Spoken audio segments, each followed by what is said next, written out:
ابتدا حلقه اولی رو جا میندازیم، به همین ترتیب تعداد حلقه های بعدی رو 1/1 رو میله جا میزنیم. این کار رو بالای قسمت بالای پرده هم میشه انجام داد، ولی چون پرده ما بزرگ هستش پایین این کار رو انجام بدیم راحت تره. به این صورت 1/1 اینا رو جا میندازیم و تا انتهای کار.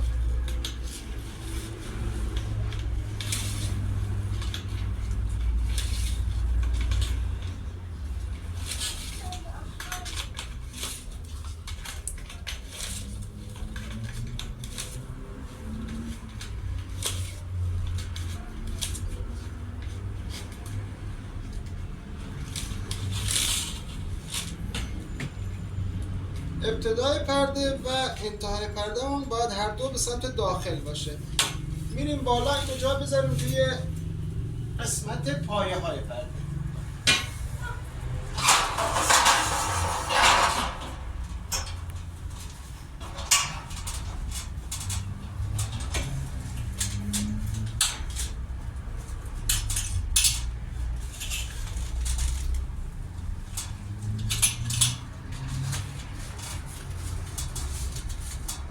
موقعی که جا انداختیم هنوز دو تا طرفش دستکاش مونده. به خاطر این کار من جاشو هنوز سفت نکردم دستکاشو بتونم بذارم. اول دستک پنل سمت راست رو میذاریم. اینم به همون صورت که یه دونه اول باید داخل بره،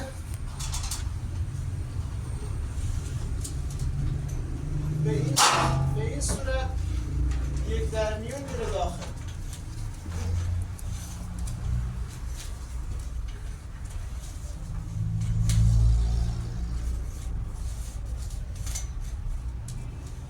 قسمت اول پرده باید زیر این قسمت اول پنل قرار بگیره که پایش دیده نشه. به این صورت که جا خورد این پیچشو صفر میکنیم.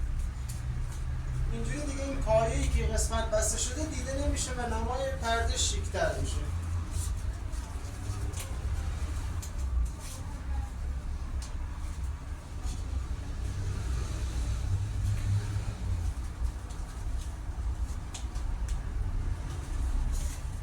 طولش هم تا جایی که دستمون برسه تا حدودی تنظیم میکنیم برسیم به قسمت پنل سمت چپ.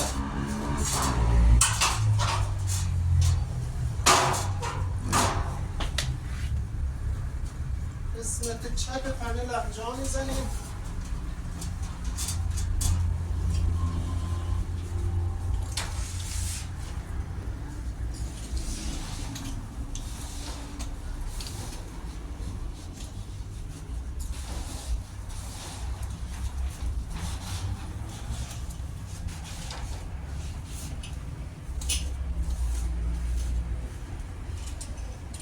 به همین صورت اولین پایه زیر پنل قرار میگیره و با دست تنظیمش میکنیم تا حدودی که بعد بتونیم پنل رو سوارش کنیم.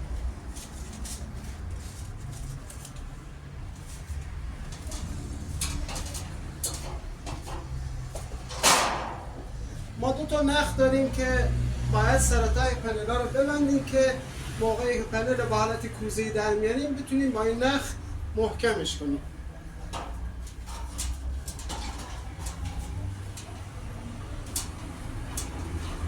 یه نخ تقریبا هلوش 2 متر کافیه برای این کار. اینو زیر پایه اول که بستیم سمت چپش، این قسمت جایی که دید نداشته باشه این قسمت این نخ رو میبندیم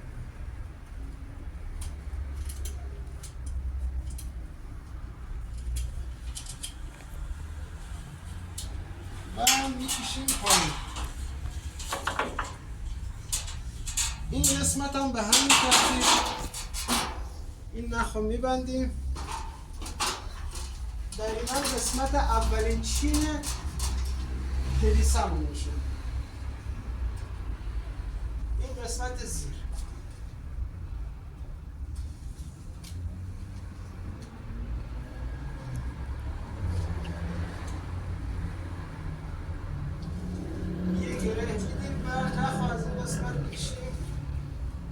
اینکه دید نداشته باشه.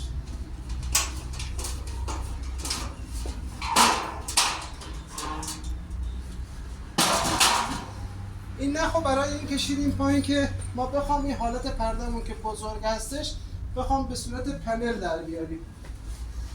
این قسمت رو پایین ترین حد قسمت پارچه رو میگیریم، با دست درستش میکنیم و به این صورت حالت پنل پرده رو ما درست میکنیم. ارتفاع تا زمین تقریبی هلوش 5 سانتی باشه. با دست درستش میکنیم و این نخی که از قبل گذاشته بودیم این قسمتش رو میبندیم که خودش رو نگه داره.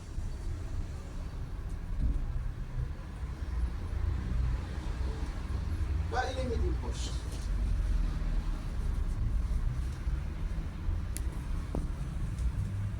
این قسمت رو با دست چینش رو درست میکنیم و حالت کوزه‌ای در میاد. پایین پرده رو که ما دوخت زدیم معمولا باید سر بندازیم به خاطر سنگینی کار که و اینه که بعد بخوام سوزن‌زنیش انجام بدیم دوختش قشنگتر مشخص بشه و پیلاش قشنگتر معلوم بشه.